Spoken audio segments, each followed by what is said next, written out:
And for that to be the promise, for that to be the inheritance, just kind of opens your mind just a little bit. Because that was just a small promise that God made to the people. It was just like, here, this is a good spot. You're going to go hunker down over here.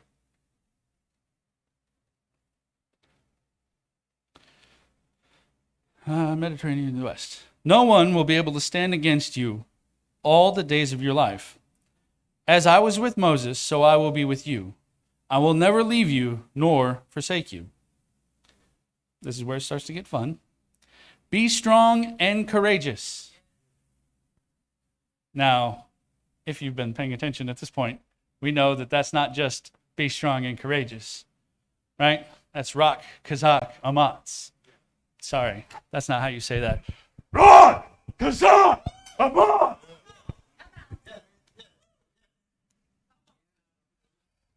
It's not something to say lightly.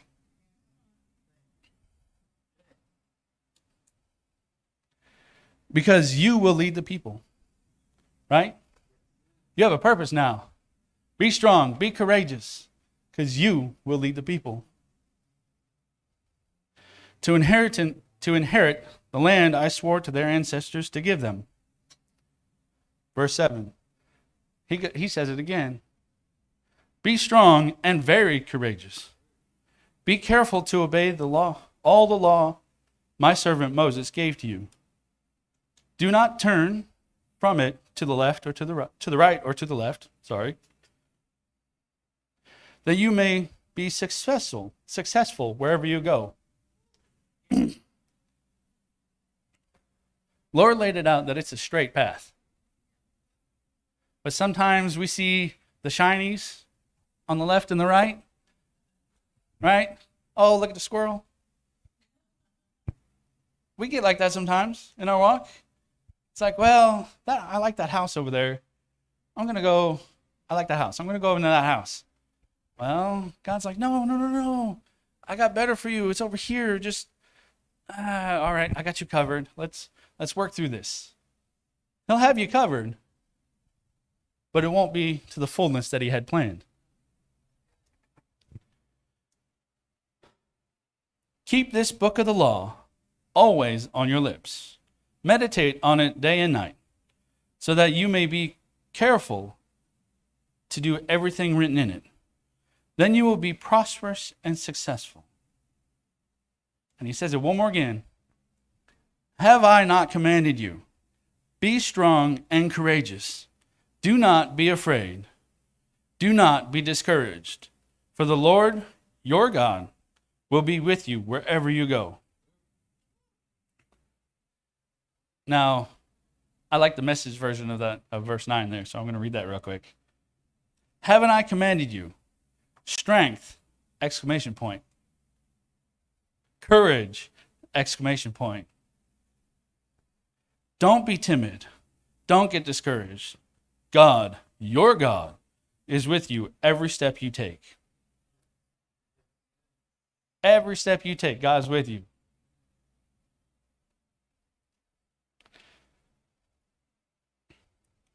So, me learning from my pastors, I'm a word nerd. So I had to do some digging to figure out some Hebrew words because I don't know Hebrew. So the literal translation of rock, only do what follows. Now, Hebrew is a lot like Greek, and some words are more expressive than others. Because there's, 4 or 5 different ways to say love in Greek? Hebrew has kind of the same principle. Rock. It is a plea, an emphasis that only could be this. If only you would do that. Rock is a cry where all you need to do is this or that which follows. A special plea to follow through with what follows. So it's not only. It's not just one word. It's a plea, it's a declaration. Now, what follows? Kazak. The literal translation is be strong or act like a man. Now, we all know that that's not just men, that applies to women as well. Act like a woman. But again, that word has a bit more definition to it. It means to stand firm, to hold your ground. It means to strengthen, to fortify, to withstand, to prevail. It means to look at your opponent, grip your sword, and know that they're going down. There is no ifs, there is no ands, there is no buts. It's how it's going to be. They're going down. Now, what happens when you build that confidence? You gain strength, right? When you build that confidence, you get that courage. A lot of Christians don't understand that we're at war. There is a war going on. Now, not a lot of people have been in a war, so it's hard to wrap your mind around what that means or what that entails. Strength isn't being able to push forward. That's not what strength is. Strength is pushing forward even though the odds are against you. Strength is knowing and having the confidence to follow through with your orders, military, so that's where I'm sticking. Follow through with your orders regardless of the situation around you. Now, God doesn't necessarily give you direct orders. It's not like you're going to get court-martialed and kicked out of the way. But he does give you, gives you very heavily suggestions. In my case, it's very, very heavy because I'm stubborn.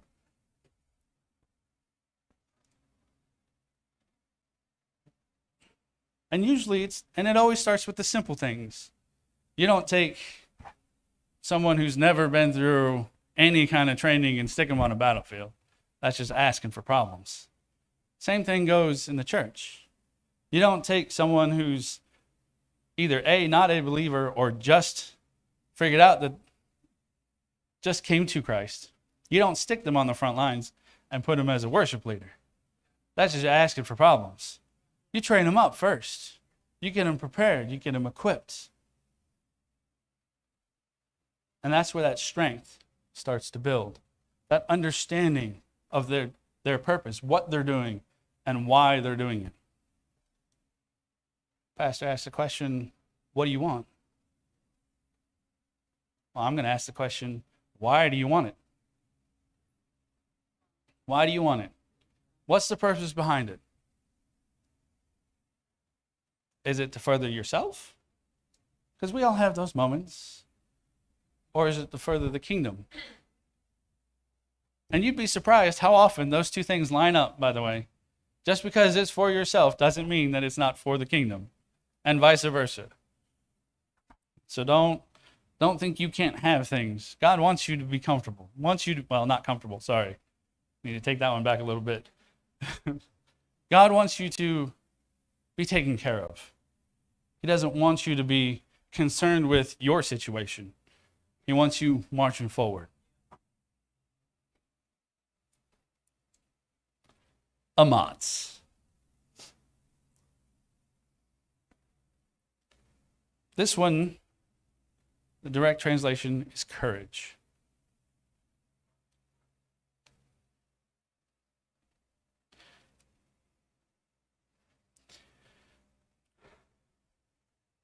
Or to be of good courage. It is the unwavering, unyielding confidence of victory before the field of battle. It is the not questioning the result.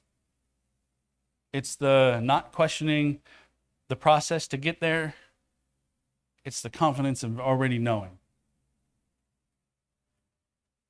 David didn't step before Goliath and think, well, okay, how am I gonna kill this giant? He's kind of big. No. In boxer terms, he's got the reach. I'm just a little guy off to the side. I'm a shepherd. I don't even have armor. That wasn't his thought process. He already knew how it was going to end. He just had to follow through with the steps that was laid before him. That's the confidence Amatz talks about. It's not the confidence in you yourself. It's the confidence of the one who lives in you to get the job done. Because there are plenty of situations I look at and it's like, oh, all right, oh God, let's do this thing. Because I know I can't do it on my own. It's not going to work. I know my strengths and weaknesses. Sometimes God likes to call you into your weaknesses because he's got you covered. When he's doing that, especially in the little things, he's training you to understand his strength and not your weakness. Because your weakness is probably going to stop at the door. But his strength has already covered the war.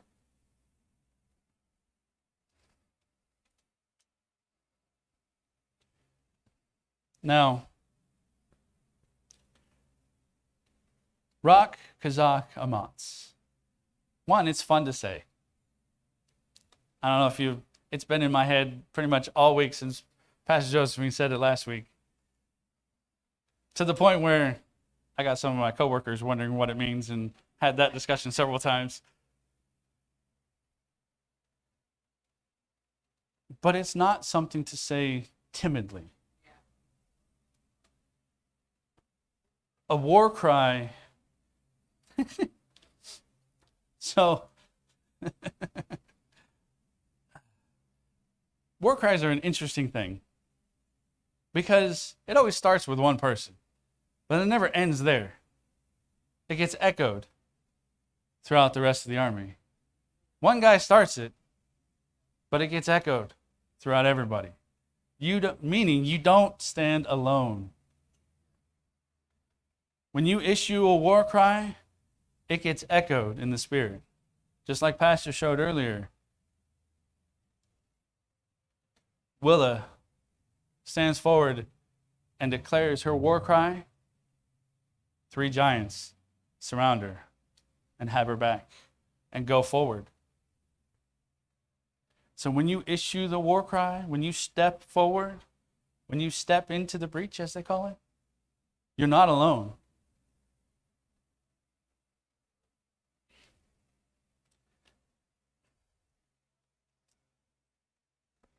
It's interesting when one sound echoes from 1,000 voices. Because they may sound small, one-on-one. But when 1,000 in unison, and that's the trick. A war cry builds that unity. It gets everyone in the same frame, in the same mindset, the same understanding. Rak, Kazakh, Amatz.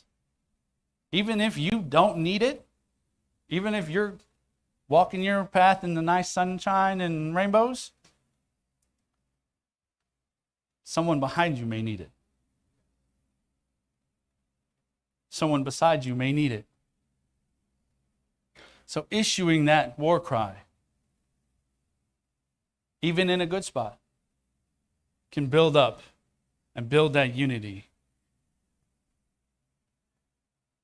The trick to a good war cry is to have it simple. Makes it easy to yell. Rak, Kazakh, Amatz. Kind of rolls off the tongue. It is perfect for it. It's amazing how God plans all that, isn't it? A language that we have to study to understand is an easy example of a war cry. Something to shout with everything you have even in our own language. The Word of God pours through your words, regardless of the language.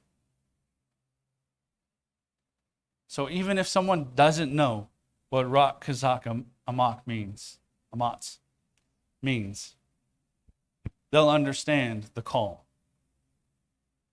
Even if they don't fully understand what they're doing, when you issue your war cry, Rak Kazak Amatz, they're going to get excited. It's going to happen. When I did it earlier, if you weren't excited, something in you bubbled up, didn't it? Something in you started to get a little bit excited. And that was just one person doing it. Imagine if we all did it. I'm not sure this building can take it, but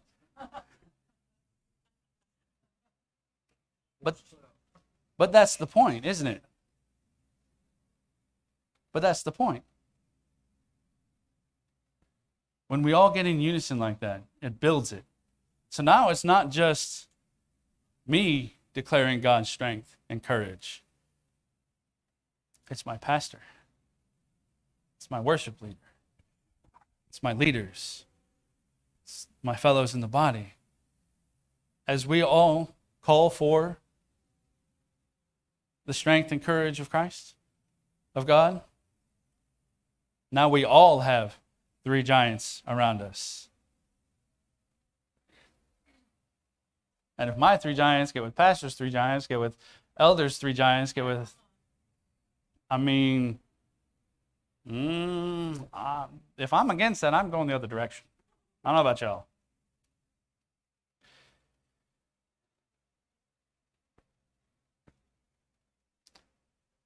They say in war, morale is the key, because that's what's going to keep you driving forward. That's what's going to keep you going. When all the things look like dirt, and sometimes they do, it's morale that keeps you going.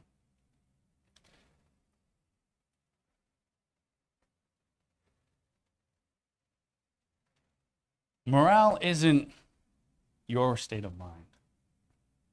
It has nothing to do with it. Morale is the state of mind around you, because that's what's going to infect you. If you're around a bunch of people who are, I call it the Eeyore syndrome. Woe is me. If you're around a bunch of people like that, you're going to start having those moments, and then nobody's happy. But if you stand around those who are issuing that war cry, who are standing firm, who are ready to go to war, then even if you're not 100% prepared, you know who to stand next to start getting a little bit, don't you? You know where you can stand in the middle of some of them and be protected. Even if you don't have the strength and courage to call out, you know where to stand to at least be protected.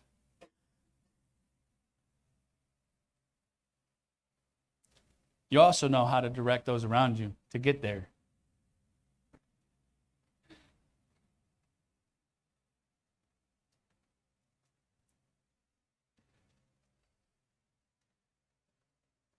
So,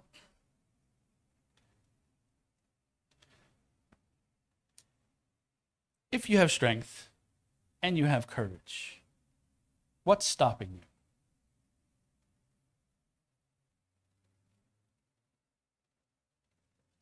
Direction. Do you have a direction? Because you can be the buffest, swollest guy in the gym, but if you don't know which machine to go lift, you're not going to be able to show it off, are you? Glad Pastor got that reference.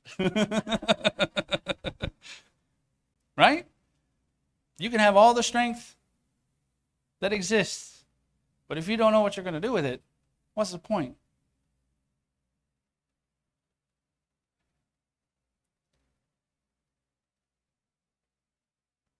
A soldier without orders, it's just camping.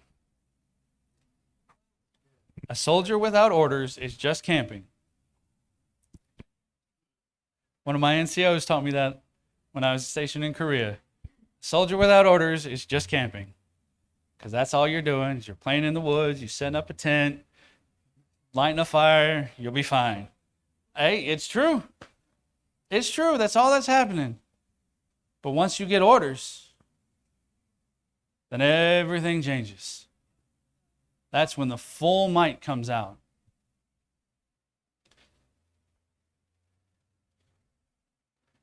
I was stationed in Korea, and so I was a nerd in the Army. I was not supposed to be frontline anything, and I say that as supposed to be. I got attached to a unit, an infantry unit, getting ready to head to Iraq. Well, I was there just to help them get ready and set up and leave Korea. That was the initial purpose, by the way. So we get up there, and we're helping them load their vehicles and break down all their communication stuff and set up satellites and get all that fun stuff pre-prepped. And it wasn't just that unit that was getting all their stuff ready. It was the entire peninsula of Korea that sent troops to go help them prepare. When you get ready to go to war, God's not going to send you by yourself. Just like we don't send missionaries by themselves. They have the entire support of the army behind them. Now, when we got there, I ended up going to Kuwait anyway. Mix up of fun things. Anyway. But once we got there, they still weren't alone. There was already troops on site, ready to help them get ready to go. There was already people there. There was already a move happening to clear the initial junk out of the way. When you go forward, God is already clearing out. It's that thing in the Olympics where they're on ice and they shoot the big puck and they got these guys like sweeping down. Curling, yeah, that one. And they got the guys sweeping down. Look what God's doing. He's sweeping out everything so you can hit the target. All you got to do is slide it in. Get in place. God's already got the other people sweeping away all the junk. But that's what happens with unity. Unity comes from a call. Now that call can be a great many things. But the things that will get people, will get you in line with those around you the fastest is a war cry. Because everybody understands a war cry. Everybody understands. Whether they understand the language or not is irrelevant. Everyone understands a war cry. Because it speaks to more than just the words being spoken. Right? Rak Kazak Amatz means something completely different than Rak Kazak Amatz. Right? Two completely different things. You okay over there, Elder?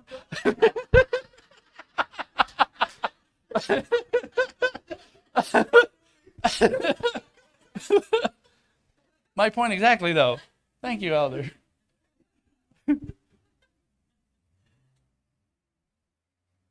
It's the fire, it's the heart behind it that people will recognize regardless of where they're at, regardless of if they understand the words or not.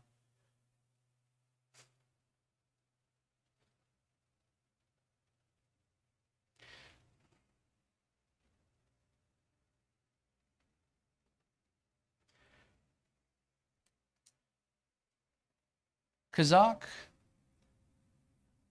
I still haven't even made it through the definition of Kazakh, by the way.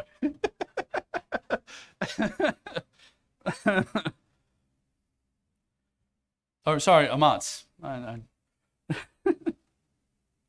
Amatz is looking at the odds and knowing it doesn't matter. Pardon? Looking at the odds. Looking at the odds. So I'm a nerd. I'm going to use Star Trek or Star Wars for an example. When Han Solo flies into the asteroid field, and the droids in the corner are like, the odds of successfully blah blah blah. He's like, and Han says, "Don't tell me, never tell me the odds, because it doesn't matter. Because it doesn't matter." That's what amatz means. Don't tell me the odds, because it doesn't matter. We already got this. It's already done.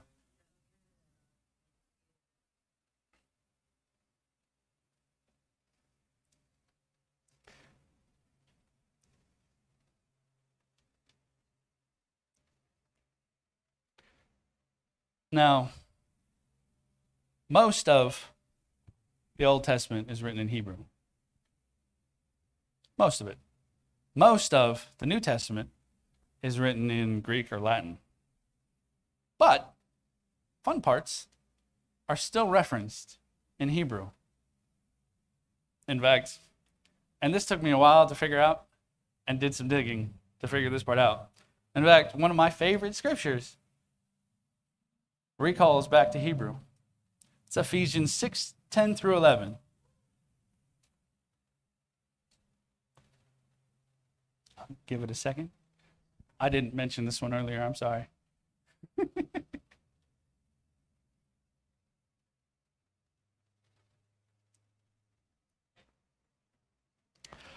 Finally, my brethren, be strong in the Lord and in the power of his might. Put on the whole armor of God, that you may be able to stand against the wiles of the devil. Now, this whole passage, except for the strong, is in Greek. But he references strong specifically as kazak. Why would he do that? Because there's a stronger definition in that word than in his own language. He understood that kazak wasn't about just the word strong. And there's not a full way to express it in any other language. Because kazak doesn't mean physically strong. It doesn't mean mentally strong. It doesn't mean even strong of heart. It means strong of all of it. It's not the type of strong that you build in a gym or at school. It's not even the type of strong that you build going through battles. It's the type of strong that's built off of the confidence in God alone. That's what that word means. It's the type of strong that you yourself can't do it, but know that it's getting done anyway. This mic is sensitive.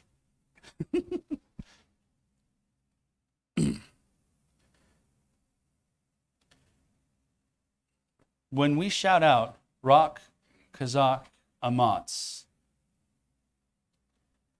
you shout out, only will I be strong in the Lord and build courage in him. That's what that means.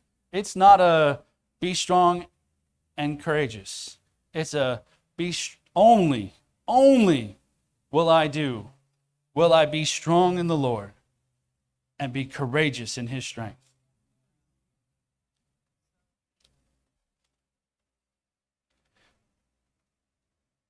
And again, that rock is it's an emphasis. It's not a, yeah, I'm only going to eat veggies this week.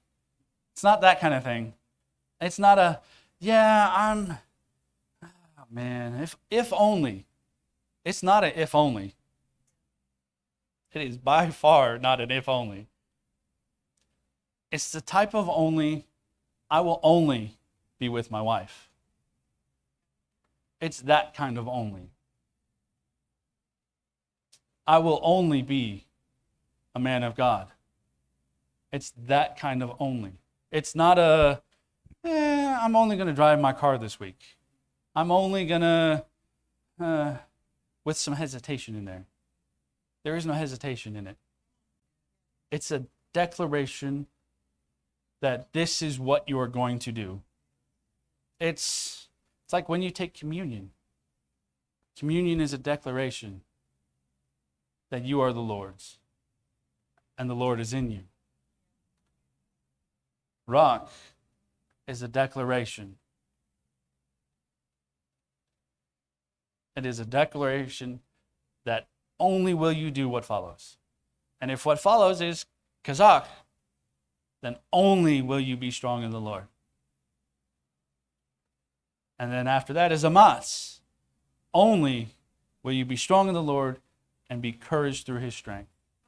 You're not going to be afraid, no matter what the odds are, no matter what it looks like around you, no matter how on fire the world or politics gets, you will keep going forward.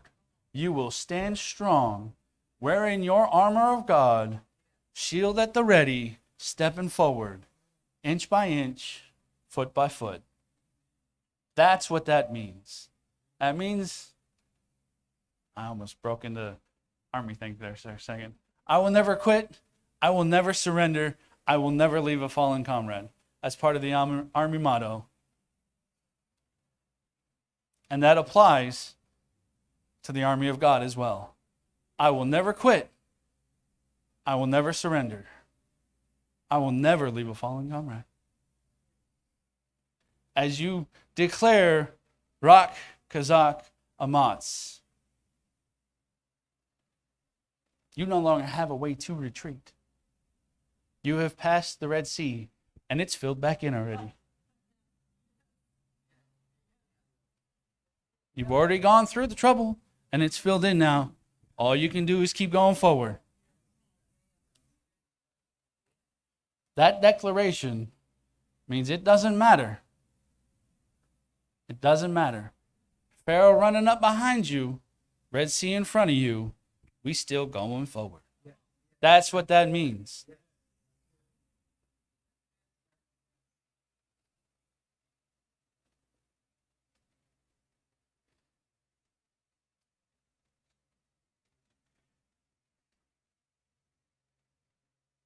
How many times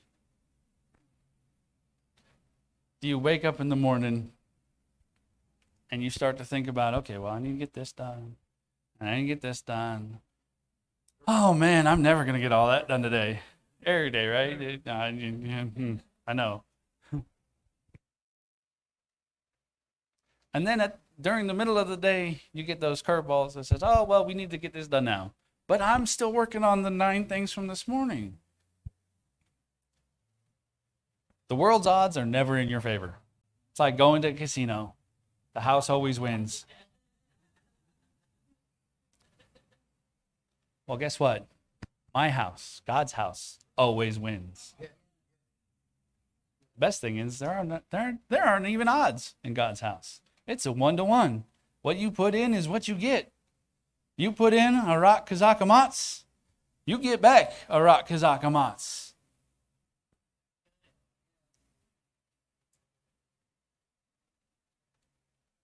I need to add that to my notes.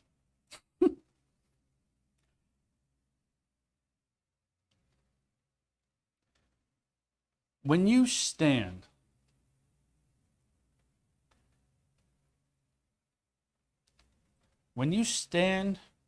on what's right, it's like a rock in the river.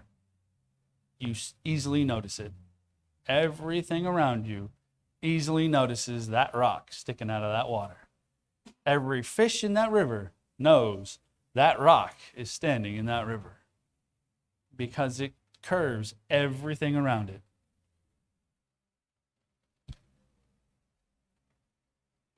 Everything knows where it is because everything is going to get out of its way.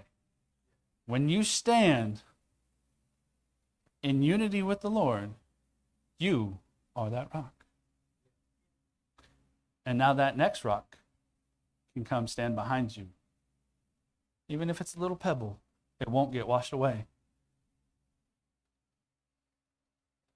Your rock, Kazak Amatz, clears the way for those behind you. My rock, Kazak Amatz, clears the way, scares the enemy away from my children, because he knows he comes after them, he's got an army coming after him. Your rock, Kazak Amatz, covers your children. It covers those around you. It covers your coworkers. It covers your church body. It covers everyone attached to you. Because that is what God does. He never pulls a person off on their own. Never, ever, ever does he pull a person by himself. If ever there's a person in the Bible that's off by themselves, it's because they ran away from something. Every time. It's because they ran away from something. They forgot their unity. They forgot their rock, Kazak Amatz.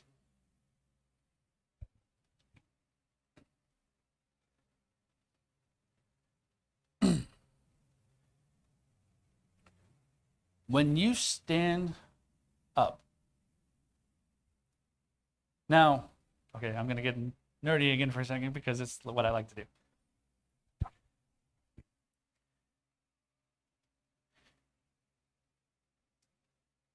I love talking about the shield of faith because the symbology in my brain just explodes. Because a shield is not necessarily designed for the person holding it. It's designed, depending on which kind, there's a lot of different kinds. But the big kite shield we always see, or the Roman shield that we always see and associate with the word shield, those are not designed for the guy holding it. It's designed to cover half of you and half of the person next to you. And then the person next to on the other side covers half of them and half of you. You are dependent on the person next to you, just like the person next to you is dependent on you. The Romans had this thing, it's called a testudo, or the turtle. All the guys on the front would lock their shields together. All the guys on the sides would lock their shields together. All the people in the middle would lift their shields above their heads. These things were so strong, units could stack on top of each other. And they built mobile siege towers like this with people in shields.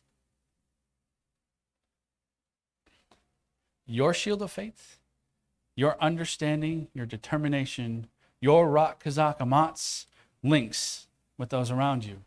Your war cry inspires and drives those around you to hold firm in their shield and continue to march forward. And not just cover themselves, to cover those around you. Now, I think I've mentioned this before. The Romans were one of the first ever units in history to have a medical unit on the battlefield. Because of that testudo. They could have one guy, a bunch of guys in the middle hold their shields up. And the rest of the middle would be free. They wouldn't have to carry a shield because they'd be covered on all sides. And they could march over the wounded, not literally, but cover them, patch them up, and get them out of there.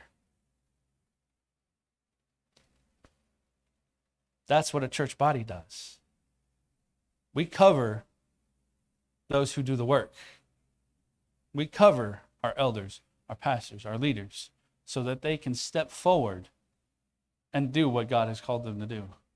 Patch up who needs to be patched up, inspire who needs to be inspired, bring forth the word when it needs to be brought forth. I didn't mean to go this direction, but that's the whole purpose of pastor appreciation. Every time we do it, we re-announce our covering of our pastors. Because they need to be covered. They are the target. They are the target. Because if they can take out a pastor, they can take out a whole body. I don't know what to tell y'all. My pastor ain't getting hit. My pastor ain't getting hit. Because my shield's going to be up. My shield is going to be linked in. I know, if nothing else, with my wife and my elders, to have them covered. Why? Because I have a war cry. I have a way, a determination to never surrender and never quit and continually move forward. And I know I'm not alone. I know I have all of the heavens backing me up as I go forward. Got anything at this point, Pastor?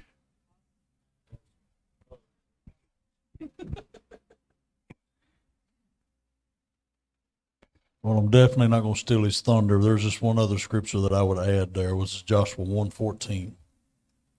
And you're talking about inspiring people and whatnot. So anyway, in Joshua 1:14, he's telling them, he said, your wives shall, and your little ones and your livestock shall remain in the land which Moses gave you. He said, but you shall pass before the brethren, armed, all your mighty men of valor, and help them. That inspiration comes from those that you see, those that, you know, when you've got somebody that's got a war cry, you know, we'll see it in the churches and how you got those that you see like, man, they're awesome, man. They're really warriors, man. They really know how to go out. They're an inspiration to you. They go before you, but they're also paving the way for you to come along and do the same thing. And I was thinking a while ago about how many times I've been to football games, and no matter the odds, when you got the team that comes out and they're singing and they've got this chant going on, they come out, you can't help but want to join in with them. And you in your mind, you're thinking, they don't stand a chance on the field. They finna get clobbered. But you're excited with them because it generates something. There's a cry that went out. And that's the way it is in the body of Christ, is that cry is going out. We get excited and it generates. But as you got those that go before you, they generate an excitement, and you start seeing, hey, I can be like that. That's in my notes. I just hadn't got there yet. just throw that out there. Others, you good? You good? Okay. With that, I'm going to pick on Miss Tracy. Would you come with me?